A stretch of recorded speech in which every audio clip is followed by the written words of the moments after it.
I can hide here. Great, but first you need to take care of yourself. Yeah, so who's shooting after me, I wonder? The Quartermain Club. This must be Lord Marsh's cabin. Okay, this is Marsh's cabin. This will help to dress my wound. Good. Someone's coming, I better hide. Yeah, it's like, okay, well, if one of the three men in the club is dead, then who are the others? Who's the one that's shooting after me? Presumably not the one in the wheelchair. Someone's coming, I better hide. I mean, that's gotta be the case, that the one in the wheelchair is not the one who shot me. Breathe, Lord Marsh. It's almost over. Who are you? George Hurst from the 1st Lovett Scouts, here to deliver justice.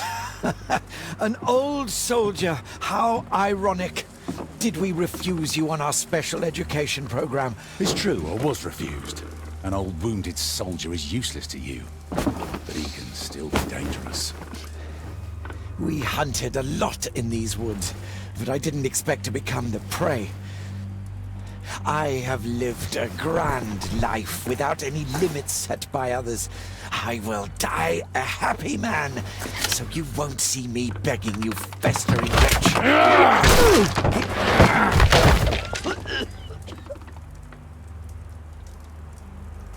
Prepare to meet your maker.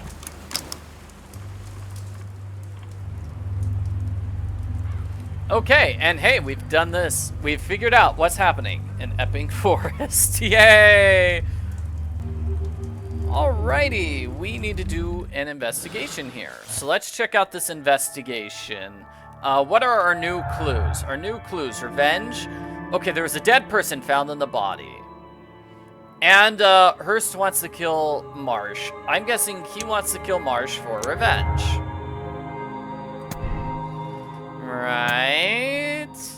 So does he intend to kill Lord Marsh as a scapegoat, or is he trying to take the law into his own hands?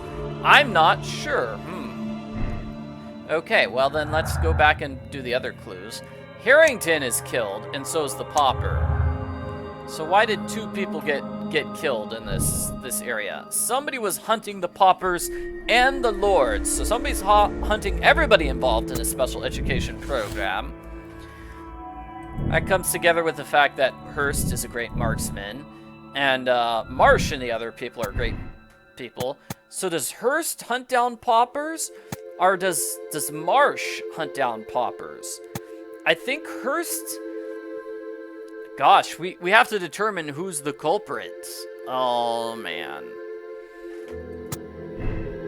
So what if I say Mr. Hurst is the hunter, and he's trying to take the law into his own hands? Those things don't match. Those things don't match. Alrighty. What if I say Marsh is the hunter, and he wants revenge? So we're gonna say Marsh is the culprit here. He's hunting down people, and Hurst is trying to get revenge for that. What if I tried this? What if... Yeah, it doesn't work to say Hurst's... Or we could say Mr. Hurst is just a psychopath who kills a bunch of people. Okay, so we do have two options. Either Marsh is hunting people, or Hurst is just crazy murderer. So let's see, which one do I say? Okay, so he hunts down the Paupers and the Lords involved with the special education program. Does he need to be sent to an insane asylum? Or is he okay?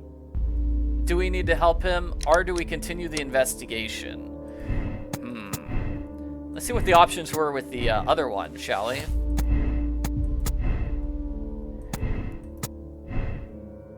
This is kind of intense, yeah. So, Marsh, is he a cold-blooded killer who hunts down poor people? Or is he just gonna die anyway, so let him live at home? Gosh, yeah, it's hard to tell, you know. But if Hurst was the one... If Hurst was the one fighting, you know, you know, he tried to kill me so many, many, many times. I'm gonna say, no. I think he can be the culprit here. Confirm my moral choice. Wonder why it's called a moral choice. George, instead lower your of rifle, something please, else. for Tom's sake. Holmes! My, an almost worthy opponent. Tom? My Tom? If you've endangered my lad in any way, you will pay dearly. I assure you that Tom is safe in London with a well-trusted friend. And now, it's time to end this. By all means. George Hurst, your bloodlust ends today. You should have been apprehended weeks ago, before you killed Strobridge out of jealousy. Drop your gun. You may have wounded me, but I won't miss you. If I ever had you in my aim, I wouldn't have merely wounded you. Oh, the best detective in England. Detective, take a look here. Yeah. This is how you became sick, Lord Marsh. The beheading of your victims who were suffering from tuberculosis was what infected you.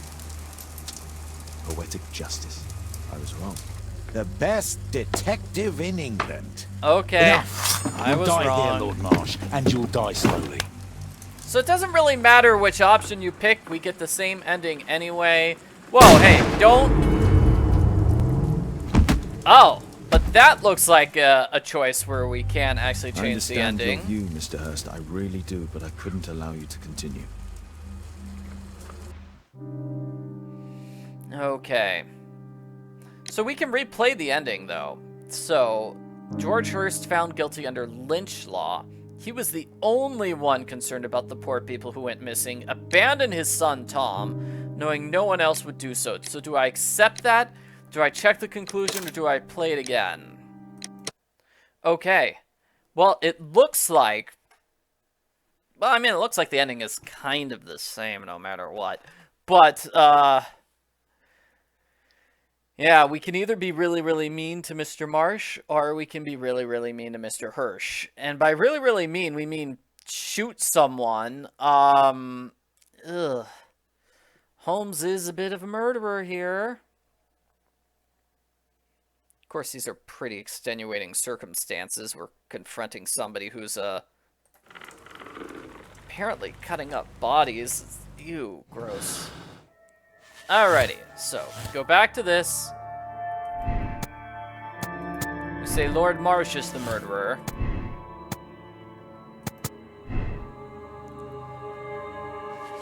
And Hurst is trying to get revenge. So, am I going to absolve him, or am I going to condemn him? Well, we'll condemn him. Condemn him. Let's see this ending. George, lower your rifle, please, for Tom's sake. Holmes! My, an almost worthy opponent. Tom? My Tom? If you've endangered my lad in any way, you will pay dearly. I assure you that Tom is safe in London with a well-trusted friend. And now, it's time to end this. By all means. George, listen to me.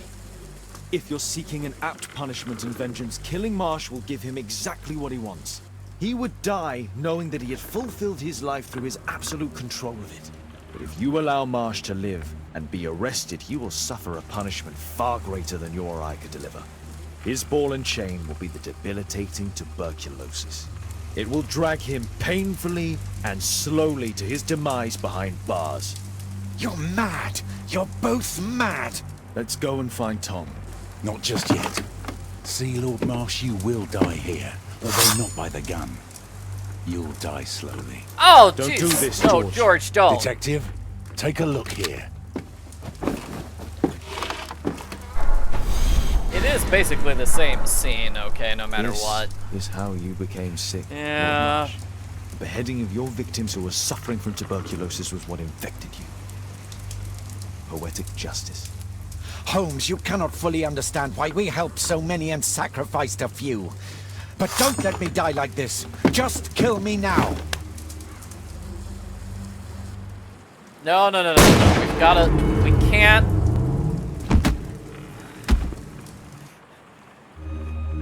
I understand your view, Mr. Hurst. I really do, but I couldn't allow you to continue. Alright, so we're gonna accept the idea that Lord Marsh is a cold-blooded killer. I don't know what this check conclusion thing is. So we have found all 18 clues that condemn him. Oh, that's a lot of clues. You're about to finish this case. The save file will be removed. Oh, man. So let's see the conclusion. Or we're not going to get any conclusion whatsoever, and we're just going to skip ahead to the next case. A study in grain. What was... Huh. No, but seriously, I wanted to see the conclusion to that case. This seems kind of unfair. I thought we'd get a scene, like, showing what happens to him afterwards. Did Mr. Hurst die? That's a question that could have been answered. What about Sherlock Holmes' daughter and Wiggins? Are they going to start dating each other now? I mean, so many questions. So many questions.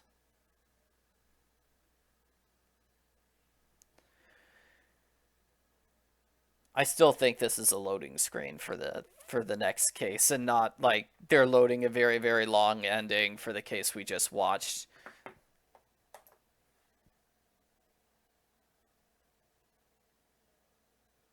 Well, let's see.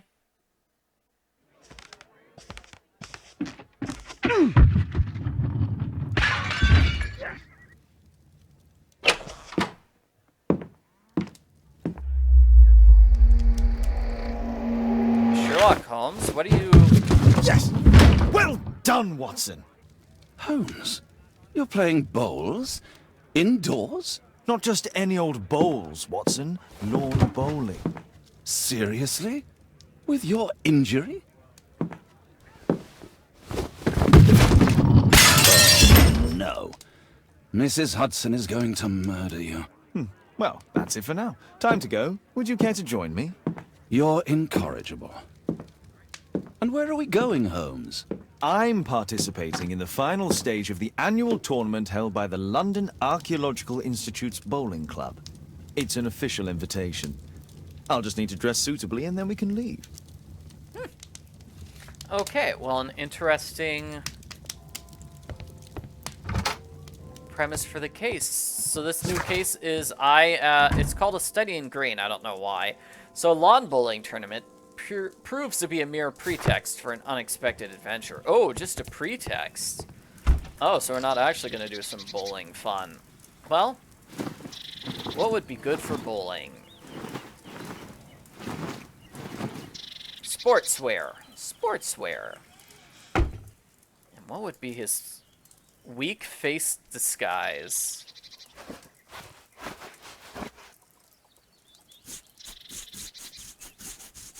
I don't know why I need a strong face disguise, to be honest. That doesn't seem like something I need to do.